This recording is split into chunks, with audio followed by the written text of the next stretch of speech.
Welcome to the Yankee and Canuck podcast, Best Picture Series, where we talk about all the Academy Award Best Pictures, past to present. And I'm your host, a Yankee. And I'm your host, a Canuck. And today we're going to be talking about Marty. This is a 1955 film. This is the 28th film to win Best Picture. A couple of facts about this one. This is the shortest film, or at least at the time, to win Best Picture. Yeah, it's also the second one to win the Palme d'Or, the first one being The Lost Weekend, which we covered. And it's one of four movies, I believe. I know Parasite's another one. Parasite is another one, yeah, which is at the Cannes Film Festival. Exactly. And also factoid, Jerry Lewis took over as host in replacing Bob Hope. And also, this is the final year in which the Best Foreign Language Film was a special honorary award. Became more of a mainstay after this one. Very good. I believe that's it in terms of interest and stuff. So, Marty. Marty. Well, Sergeant Fatso is back again in Morty. Yeah, I mean, you mentioned that Marty. actually. Not that I'm saying Morty. Marty. But I meant to say Marty, but yeah. If you guys don't remember, he was the villain in From Here to Eternity.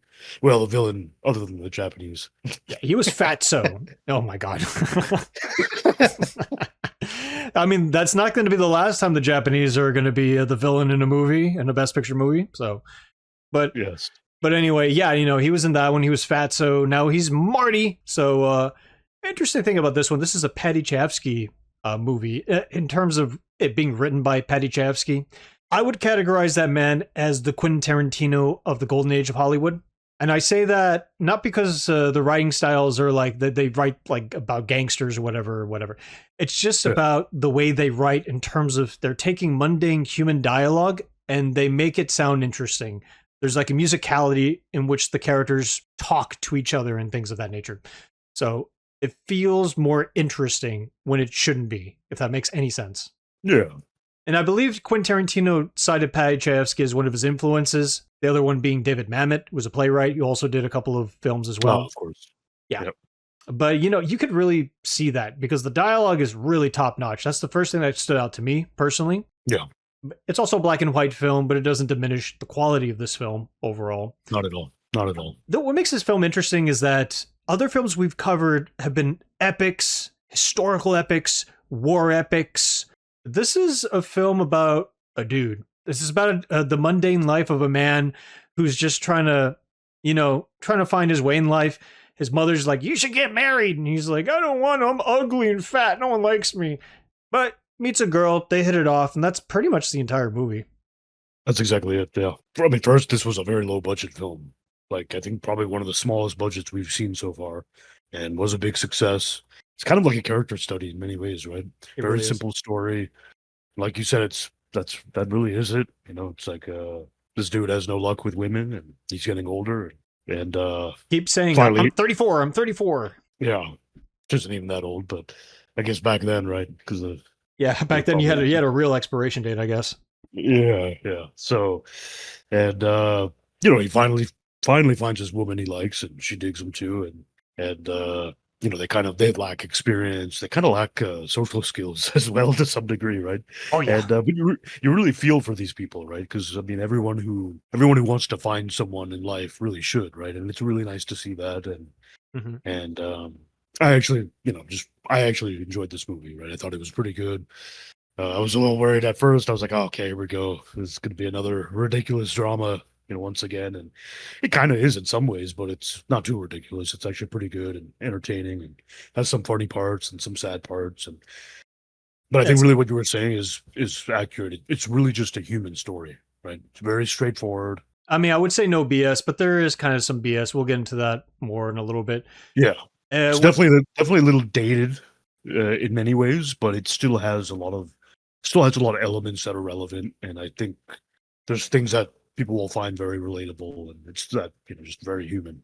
I think it adds to the charm. I mean, the style of story and the way it's plotted, yeah, it's dated, and I have more specific examples when we go on, but I like the backdrops. I like the 1950s backdrops and stuff like that. There's something about seeing that stuff and seeing how people more or less were like out and about in nightlife in New York City, I believe this is, right? Exactly. So their habits and all that stuff. To me, that was fascinating to see. So you catch a glimpse to the lives of these people in that era. And I thought, all right, there's some value to that. Also, as usual, if there's a source material, I'm going to read it. When it came to this film, there is no source material. So I was like, great, I could just watch the film, just relax. Turns out, the night before doing this whole thing, I found out this was based on something. And it's actually based on a television play written by Paddy Chayefsky, who wrote the film, and is also directed by Dilbert Mann, who directed the film. So Dilbert. Yeah. Dilbert? Dilbert, Yeah, Dilbert Mann. So interestingly, the episode is about an hour long, and it virtually follows the same plot as the main film.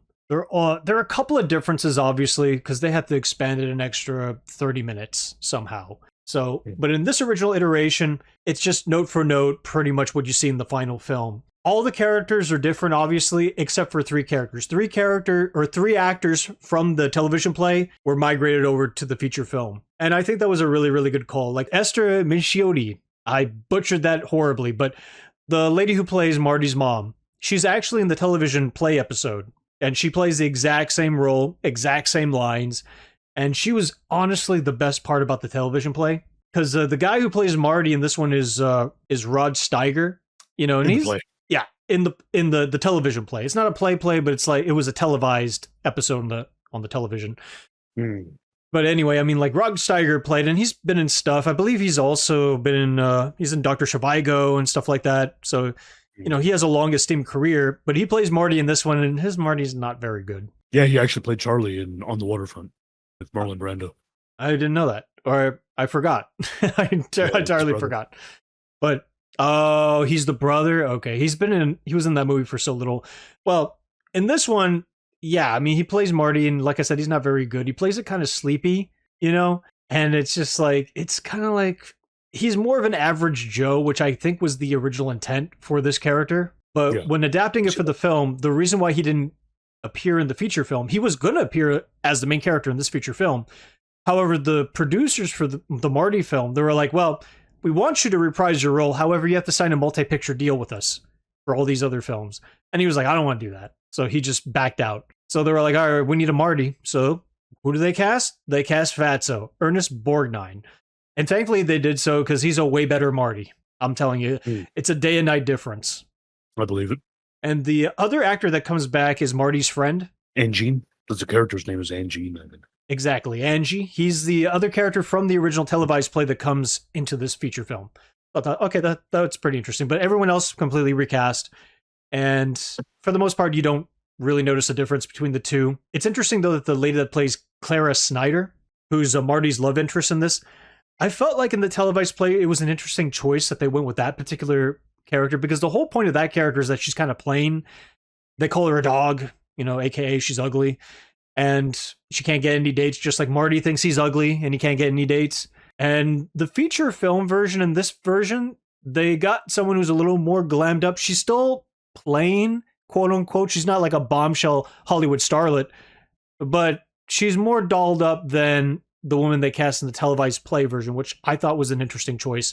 Fun fact, too, in the televised play version, the lady who plays that character, Clara, she ends up playing like a character in The Sopranos. Marchand. Is it Marchand? Nancy Marchand. Marchand. Oh, yeah, in French it would be Marchand, but... okay. Well, yeah. Marchand. Yeah, that's Tony's mom. She plays Livia. Livia, correct. Yeah.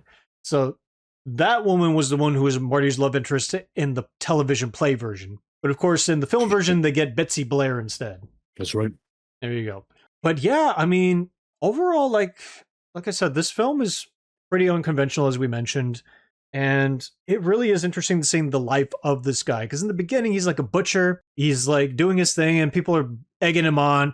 Marty, when are you going to get married? Marty, you're getting old. Marty, what's going on, Marty?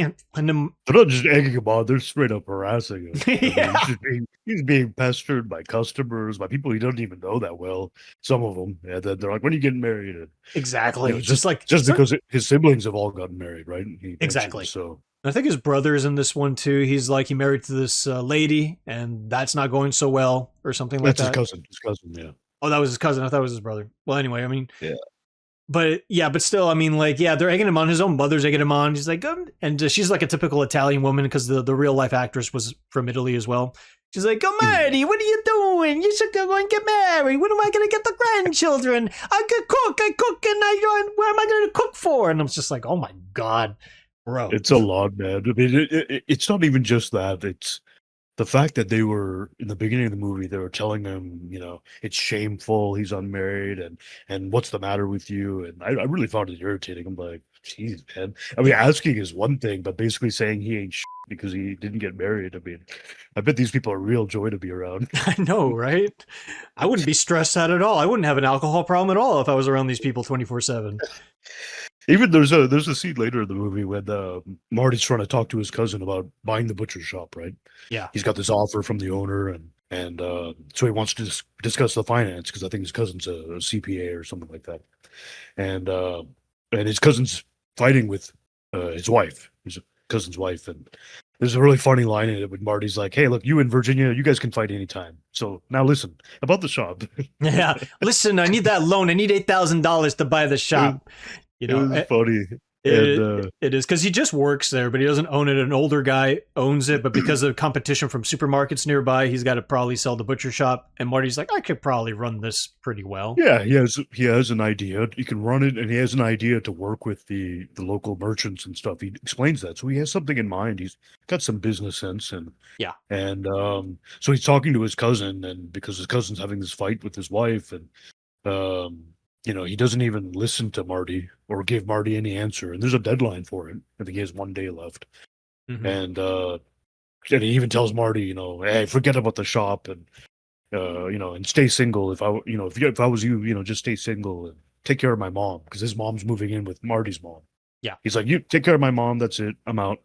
And he just leaves, and I'm like, man, because they want to have their own life. He doesn't want his mother there, interfering. And plus, there's clashing. The mother-in-law and the daughter-in-law, they're clashing. So correct, yeah. But the thing is, his cousins, because of the issues at home and and all that, and his mom moving out, and it's crazy because Marty's the one who's going to be helping them all out, and you can't even take a minute to talk to this guy about the butcher shop. And I know, it's like unbelievable. Like, disrespectful. People are all crazy, man. I know, it's like overbearing and just drive you nuts. And even his own friends, man, he just hangs out with a pack of assholes that are just badgering him too, and they even make fun of him later on in the film for going out with the Clara woman. Yeah, and Marty's very firmly a sensitive person. He could be assertive if he needs to be, but for the most part, he's a very touchy human being. He's very emotional. He's very aware of the fact that he's getting older, that he doesn't have a mate, and then he tries his best. I think at one point in the very beginning of the film, he calls this lady that he went on a date with last. You don't hear her over the phone. You just hear him talk to himself essentially, but just having that conversation. And it just goes downhill. He's like, oh, but what about next week? What about the week after? Oh, okay. And he just hangs up. No goodbye, no nothing. Like, that was it. And that's when his mom was like, hey, why don't you go to the dance? Find a nicer woman there. There are a bunch of tomatoes there, or whatever. And he's just like, okay. I was like, what the hell, tomatoes? I guess that was the vernacular back in the day. But he ends up getting dressed up. He goes to the dance hall, and that's where he meets Clara, who Clara was brought in by some other guy. It was like a blind date, I guess. And then that guy goes up to Marty, and he's like, hey, listen, I met a hotter girl. I don't want to be around this woman, so I'll give you $5 to take her off my hands. Marty's like, come on, man, you came in with her. You can't be rude. The guy just walks away, goes to the next guy. Then that guy goes to the table, and he's trying to set them up. You don't hear the conversation, but you can tell from the body language, she's all like, nah, I don't want to do this. If you don't want me, then I'm out of here. And that's when the other guy's just like, well, you didn't go home with her. Well, you gave me $5, so I'm going to have to keep it. They have an argument about that. It's pretty funny. Yeah. And that's when Marty's just has a conversation with Clara, and that's where it starts. And I feel like that's when the movie truly starts. I think it was pretty good before, but the movie truly starts when those two characters get together. And then that's when Marty talks up a storm. He's just like vomiting, it's like word diarrhea. He just can't stop talking. And there's a conversation later on where he's just like, I'm sorry, I keep talking. You put a word in, it's just like me to keep talking. And he just keeps talking. I'm like, bro, you're just like your friends and your mom and your family, It was all bottled up. But Yeah, it's yeah, it it, was like I said that these people they definitely lack social skills to some degree to say the least, and obviously Marty and Clara, they like I said, they have their own issues, and let's put it that way, and but of course they meet and they have some connection. There's something there, and you feel for these people, right? And oh yeah, it's a really sweet connection. A lot of the conversations they have are outside of New York, and that's different from the original teleplay, because in the original teleplay, there's no outdoor scenes or nothing like that. One of the key things that they did for the feature film is that they expanded Clara as a character. She's kind of just there as an object for Marty to latch onto in the original teleplay, but in the feature film, she's more fleshed out as a character. She has more to say about herself. She's more opinionated. She stands up to Marty, and she stands up for herself too, because at one point when Marty brings her home, he tries to kiss her, he makes a move on her, she's like no, and he's like, oh whoa, what is about me, I thought you liked me, blah, this crybaby horse shit. And of course she's just like, bro, I just met you, why don't you just calm down, like I like you, but come on bro, calm down. But then they finally kiss and stuff.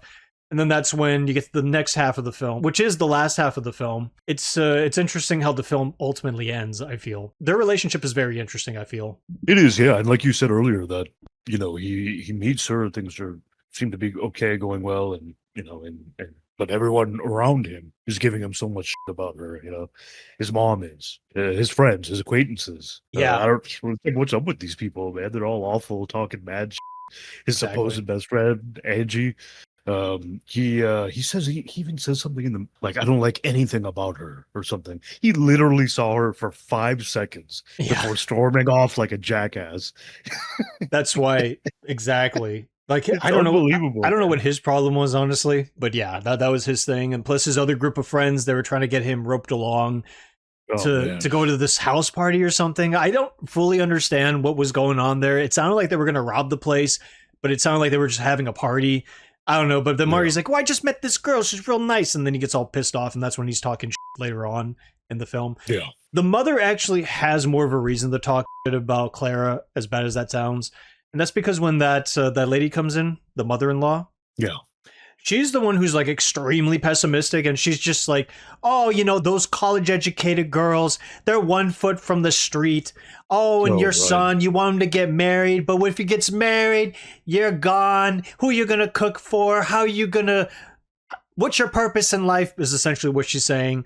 And at one point, at the very end of the film, or towards the end of the film, she's telling her, like, you know what? Next thing you know, he's going to get married, and he's going to be like, hey, Ma, why don't you just sell the house? Why don't you come to one of those apartments downtown? They're very nice. And of course, she's just like, oh, my son will never say that. The very next thing he does is he comes in and says, like, oh, this house is falling apart. You know what we should do, Ma? We should sell the house. Go to one of those nice apartments downtown, like almost word for word. And then she looks at her and she's like, yeah, I told you.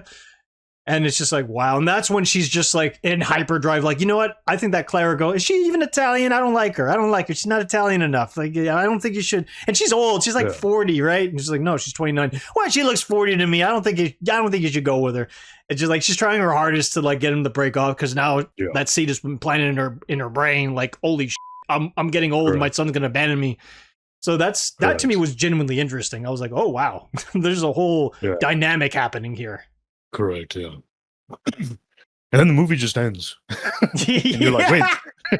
Then you're like, wait, that's it? I know. Well, that was abrupt. I know. It does work. It works, but it's abrupt. And I'm like, I don't know. Honestly, in my opinion, it doesn't work. It just, the abrupt ending to me kind of kills it. And it ends just like that in the teleplay as well. It's the exact same ending. And I was just like, huh. As a teleplay, I was like, I guess that works. But as a feature film, I'm like, no, bro, this does not work. This feels largely unresolved. It does have that feeling. And see, sometimes the way I'd put it is, like, the movie has the pacing's pretty decent, right? And I was super happy that this film's only about 90 minutes, or just under 90 minutes. And I say that because most of these Best Pictures, they feel like they're 3 hours, sometimes more. Sometimes they have been three sometimes hours, they're literally hours. 3 hours, yes. They are, right? And if not very close to it, some of them. And so I was, quite pleased that it wasn't a long film. But honestly, it could have added another 10, 15 minutes at the end. but I still think it's okay because you still see where it's going. Like he makes a decision, he makes the phone call, and he decides this is not, I'm not listening to anybody. I'm going to do what I'm going to do.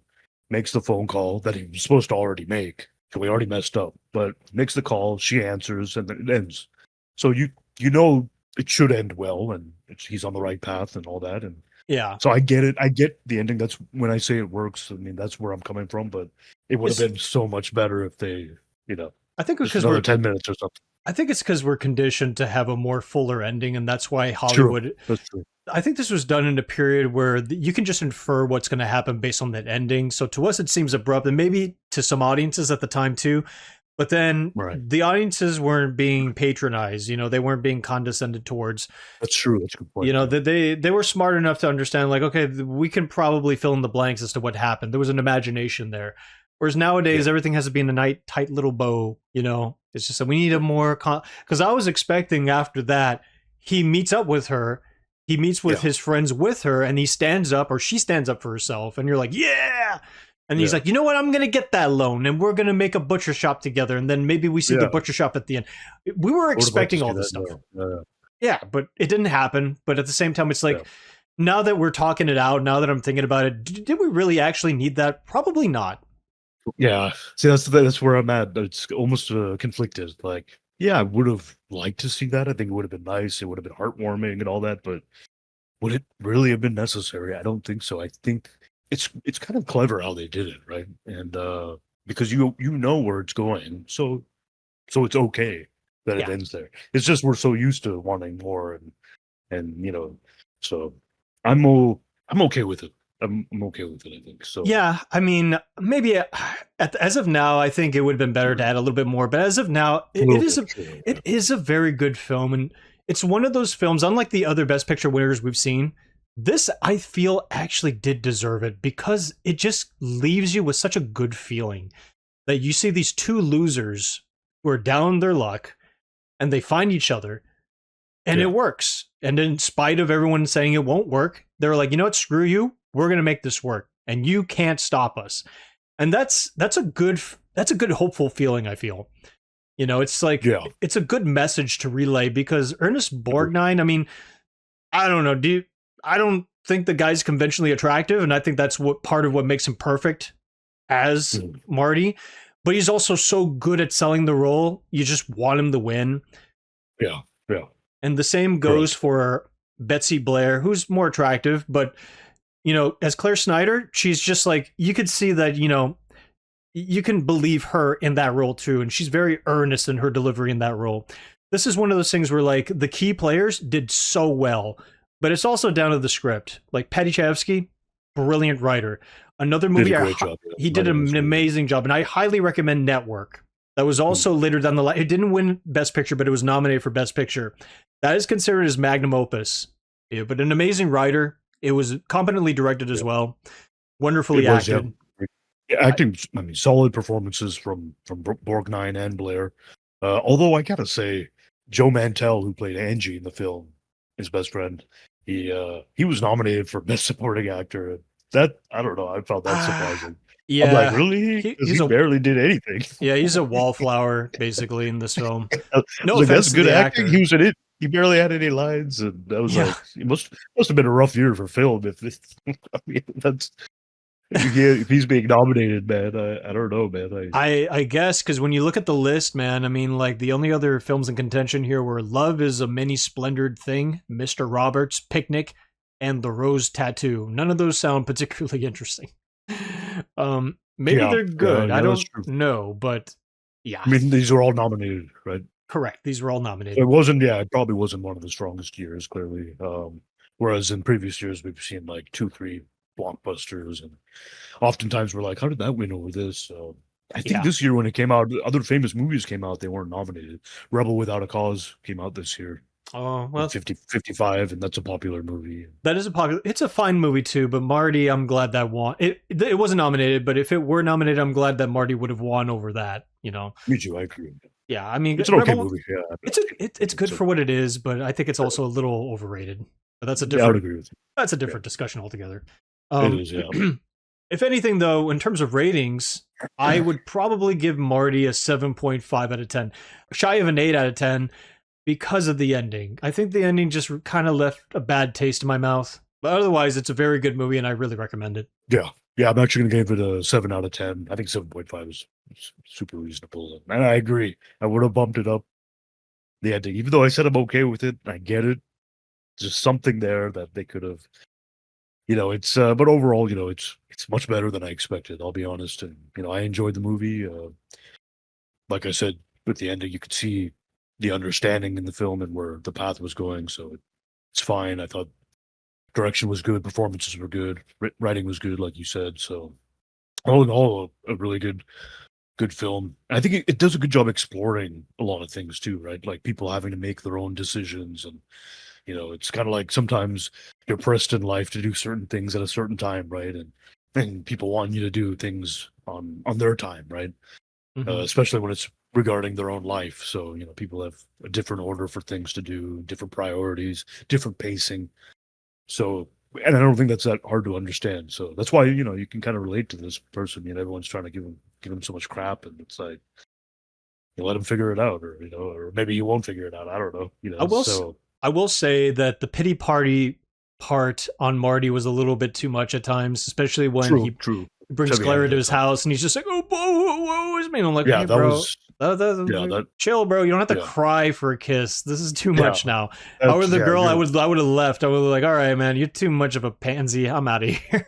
Yeah, it just shows his, lack of emotion. He's, emotional intelligence and just lack of maturity and lack of experience. And yeah, so it's like, get a hold, man. I know. What's wrong with you? I mean, he's desperate, and I understand he's desperate, but you gotta hold it together, because people.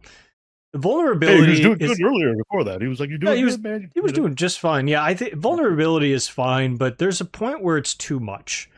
You could be too vulnerable. You could be too macho. You could be too this, too that. People don't mind it to a point. But luckily for him, Clara was very understanding, and she was like, "Listen, I get it, bro. You're not a weirdo. You're not a creep. You're none of these things. You're just very much in an emotional, a fragile emotional state." So exactly, yeah. But Marty, that was a pretty good one, Marty. Oh, gee, Rick. Oh, thank you. I don't know. People are gonna be wait, what the fuck is this? Why's the eagle doing the goofy noises and voices? Because it's fun. Why not? Why not? That's like Lugosi. Why not? Why not? Give me the morphine. Pull the string. Pull the string. I just rewatched White Zombie recently. Oh, really? I haven't seen that. I haven't seen that one yet. Yeah. Yeah, it's cool. It's really the original zombie film. Oh, you know what? Like, speaking of which, too, like, I probably need to see that. That'd be pretty cool to watch. But like, my girlfriend's a huge Tim Burton fan. She has never seen Ed Wood. Oh, wow. I need to show her Ed Wood. I think she'll like it. I think it's one of my favorite Tim Burton films, if not my number one favorite Tim Burton film. It's such a good movie. It is. Yeah, it's great. But then again, I love Batman Returns too, so it really depends on my mood, I guess. But yeah, he's just great. Tim Burton's great. Oh yeah. All right. So I guess it's time to wrap it up here. Let's wrap it up. All right, guys, that is Marty. All right, the next movie that we're going to be watching is all right. It's it deals with going around the world, and it's based on a book also, and it's an adventure movie. So yeah, we'll see if that's any good. But until then, see ya. Thanks for tuning in, guys. Don't forget to hit that like button, comment, and subscribe.